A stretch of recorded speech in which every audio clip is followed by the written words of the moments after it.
দর্শক, মিজান ভাইয়ের ভাতের হোটেলে 3 বান্ধবী ছুটে আসলো গরুর মাংস দিয়ে ভাত খেতে। আপু আসসালামু আলাইকুম, কেমন আছেন আপু? কোথা থেকে আসলেন আপু? আপনারা কি 3 জনই বান্ধবী? আর আসবো নি? আর আমরা 10 জন আসার কথা। আর 10 জন আসার কথা। আচ্ছা, এই জন্য খাবার 5 জন আসছে আর 5 জন আসছে। আচ্ছা, 5 জন আসছেন, আজকে একটু খান না আপু, একটু খায়া বলেন আমাদেরকে। আসলে মিজান ভাই রান্না বান্না, উনি মানুষ হিসেবে খাবার টাবার কেমন একটু বলবেন আমাদেরকে। উনি মানুষ হিসেবে ভালো, ওনাকে আমরা আগে থেকে চিনি। গরিবের এটা হোটেল ছিল, আমরা এসে ওনাকে ডিস্টার্ব করছি। নেক্সট চেষ্টা করবো আমরা যেন না আসি। না আসবেন, কারণ ওনার বেচা কিনা দরকার আছে। সমস্যা গরিব মানুষের না, গরিবরা তো আসতেছে খাইতেছে, কিন্তু আমরা এসে ক্যামেরা করে ভিডিও করে তাকে হয়রানি করছি। আচ্ছা আপু, আপনার কাছে কেমন লাগছে? খাবার খাইছেন? ছুটে আসলো 3 বান্ধবী খাওয়ার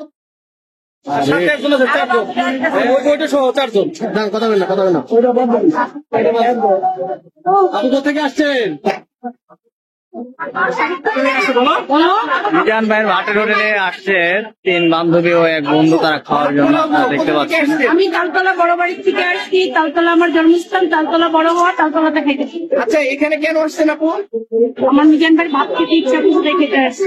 আচ্ছা কালকে থেকে বলতেছি খাবো। আচ্ছা, আলু নিছেন কত পিস আপনি? আলু পাই নাই, আলু আমার পছন্দ। মানে আলু আপনার পছন্দ, আলুই নাই? আলু নাই। আলু ঝোল মাংস নিছেন কত পিস? এক পিস। না, আমি দেখবেন আপনি ভাতে নিচে দেখেন 2 পিস কিনা আপু। আচ্ছা, এই যে আপু, এই যে মাংস এই যে ঘুরে রাখতেছে আপু, এই যে ভিতরে আছে। আমি খাবো মানে বেশি দেখলে আমি খাবো আপু? তার মানে আপুরা আসলে সব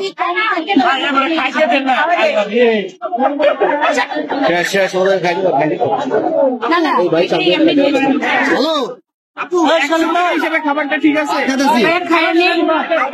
আপনারা তো এখনো খায়নি, খাক আগে, খাওয়ার পরে তাদের রিভিউটা দিবে।